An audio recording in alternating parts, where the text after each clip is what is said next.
Visite princière, ce dimanche 29 octobre 2023, au mémorial de la Shoah à Paris. Pour la première fois, ce lieu de mémoire accueillait Frédéric de Danemark. Publicité. Le fils aîné et héritier de la reine Margrethe II était venu y commémorer les 80 ans de l'exceptionnel sauvetage des Juifs du Danemark en octobre 1943.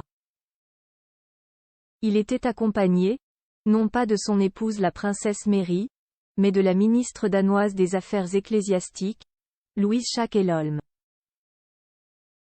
7220 des 7700 Juifs danois ont pu s'échapper en Suède, comme l'a rappelé le mémorial en annonçant la rencontre organisée dans son auditorium à l'occasion de cet anniversaire.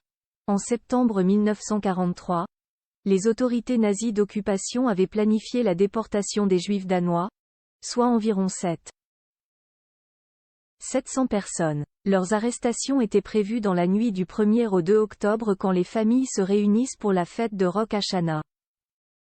Mais, prévenue par certains responsables politiques danois, la communauté juive put s'organiser pour fuir et rejoindre la Suède voisine, par la mer.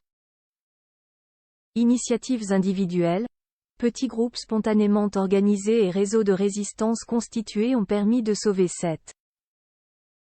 220 Juifs danois dans le cadre de l'opération de sauvetage la plus importante et massive en territoire occupé par l'Allemagne nazie, est-il expliqué. Partageant plusieurs photos de cette commémoration parisienne sur son site, la Cour du Danemark a signalé que celle-ci a comporté la projection d'un film d'animation et de 2 tables rondes auxquelles participaient des historiens du Danemark, ainsi que le directeur du musée juif danois, Janus Møller Jensen, et l'avocat et homme politique français François Zimmeray, qui fut ambassadeur au Danemark.